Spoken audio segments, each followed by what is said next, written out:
সুপ্রিয় দর্শক, আসসালামু আলাইকুম। কেমন আছেন? আশা করি সকলে ভালো আছেন, সুস্থ আছেন। আপনারা দেখতেছেন বাংলা খামার ইউটিউব চ্যানেল। তার সাথে আছি আমি রাসেল। প্রিয় দর্শক, আজকে কথা বলবো দেশি মুরগি বাচ্চা নিয়ে। আমার এক বড় ভাই আমার সামনে দেখতে পাচ্ছেন, উনি আছে দেশি মুরগি বাচ্চার জন্য। উনি একদিন বয়সে দেশি মুরগি বাচ্চা নিতেছেন 200 পিস। তো উনি বর্তমানে চাকরি অবস্থায় রয়েছে, তো তার পাশাপাশি দেশি মুরগি খামার শুরু করতেছে। তো আজকে তার কাছেই শুনবো আসলে এই দেশি মুরগিতে কেন আসা। আসসালামু আলাইকুম ভাই। ওয়ালাইকুম আসসালাম। ভালো আছেন ভাই? জি আলহামদুলিল্লাহ, আপনি ভালো আছেন? আলহামদুলিল্লাহ। বড়বার নামটা কি? নাম জিন্না। জিন্না। জি। আপনার থানা কোথায়? থানা হচ্ছে বোয়াপুর। কোথায়? বোয়াপুর। বোয়াপুর। জি। যে আপনার এই যে দেশি মুরগির দিয়ে খামার শুরু করতেছেন, আপনি বর্তমানে কি পেশায় কি আছেন? আমি আপাতত একটা চাকরিতে আছি। তো ভাবতেছি চাকরির পাশাপাশি যদি কিছু একটা করা যায় চাকরিতে, মানে চাকরি তো আর সবসময় এইভাবে হয়তো সারা জীবন করা যাবে না। এখান থেকে যদি কিছু একটা করা যায় বা এখান থেকে চাইলে তো বড় হওয়ারও একটা দিক তো আছে, কিছু একটা আছে যে বড় হওয়ার সম্ভাবনা থাকে। যদি এভাবে ছোট থেকে শুরু করা যায় হয়তো বা বড় হইতে পারবো।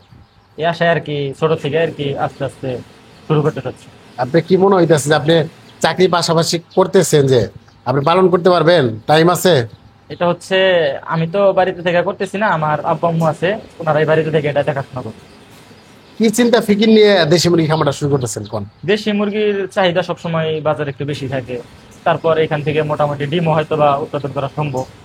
এই জন্য আর কি দেশি মুরগির, এক কথায় বলতে গেলে দেশি মুরগির চাহিদার জন্যই এটা আমার ইচ্ছা আর কি। আপনাদের ওখানে বাজার কেমন দেশি মুরগি? দেশি ডিম মুরগি এবং কি মাংসের চাহিদা কেমন? মোটামুটি ভালো আছে মনে হয়, মানে তুলনামূলকভাবে ভালো। ভালো আছে না? তো আপনি যে বাচ্চাগুলো নিতেছেন, এগুলো কোন বয়সে বাচ্চাগুলো নিতেছেন? এটা হচ্ছে একদিনের বাচ্চা। একদিন বয়সে বাচ্চা।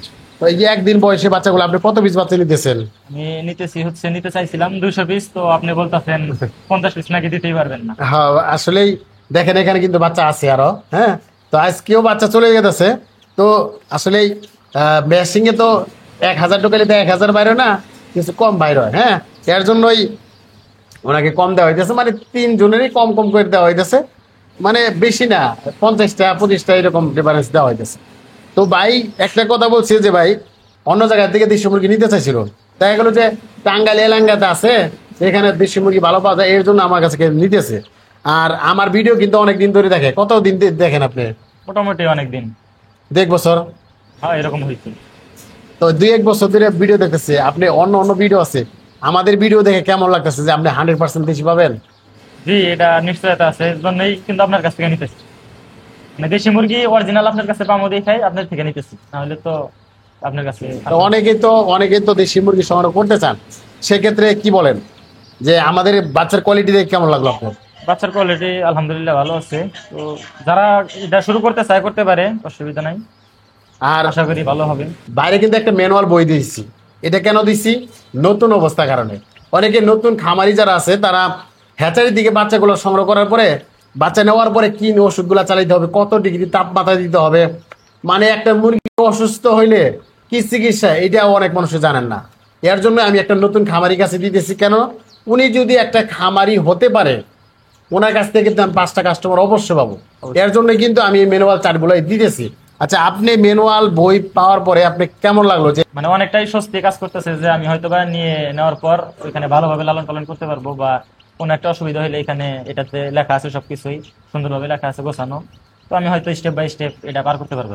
আচ্ছা, খাবারের বিষয় থেকে শুরু করে মোটামুটি ওষুধ, কখন ভ্যাকসিন লাগে সবই দেওয়া এটা আছে। আপনি ব্রুডিং করা অবস্থা গেলে যে ওষুধগুলো দেখে এগুলো লেখা আছে? জি আছে আছে। একবার ব্রুডিং শেষ হওয়ার পরে শেষ কি? হওয়ার পর্যন্ত আছে, শেষ পর্যন্ত, মানে ডিম থেকে বাচ্চা থেকে শুরু করে আবার ওই ওই মুরগিটা বড় হওয়ার পর যে ডিম দিবে এই পর্যন্ত সবকিছুই দেওয়া আছে এখানে। আচ্ছা, বুঝতে পারছেন যে এগুলা সব বিস্তারিত লিখে দিচ্ছি এই কারণে, নতুন খামারির জন্য। যারাই নতুন খামারি হতে চান বা দেশি মুরগি খামার শুরু করবেন বা বিভিন্ন ধরনের মুরগি খামার শুরু করেন না কেন, যদি কাছে হয়ে থাকেন অবশ্যই আমার খামারে আসতে পারেন, দোকানে আসতে পারেন। এসে আপনি পরামর্শ নিয়ে একটা বই নিয়ে ধারণা নিয়ে একটা খামার শুরু করতে পারেন। আমি বলতেছিলাম আপনি শুধু দেশি মুরগি পালেন, আপনি যে কোনো মুরগি পালেন না, কিন্তু অরিজিনাল মুরগি যদি সংগ্রহ করতে পারেন, পালতে পারেন, সেটা যদি ভালো রেজাল্ট পান, অবশ্যই কিন্তু খামারিরা বেঁচে থাকবে। হ্যাঁ, তো এর জন্য কিন্তু আমার বইয়ের দেওয়ার মূল উদ্দেশ্যটাই। তো ভাইয়ের জন্য দোয়া করবেন। উনি কিন্তু অনেক দূর থেকে আসে না, একদমই কাছে থেকে আসে। হ্যাঁ, তো ভাইয়ের জন্য দোয়া করবেন। ভাই, আপনি তো এই কাছে থেকে আসছেন, অনেকে দূর থেকে আসতে চায়, সেক্ষেত্রে কি বলেন আপনি? দূর থেকে আসতে পারে, অসুবিধা নেই, কারণ হচ্ছে এখানে আসলে বাচ্চা ভালোভাবে বা সব দিক দিয়ে আপনার থেকে দিক নির্দেশনা সবসময় আরো পাবে। কোনো সময় কোনো সমস্যা হইলে আপনার থেকে ফোন দিয়ে খোঁজ খবর নিতে পারবো। মানে এই সব কিছু মিলে আপনার থেকে নিতে পারি, দূর থেকে হোক বা কাছে থেকে হোক নিতে পারে।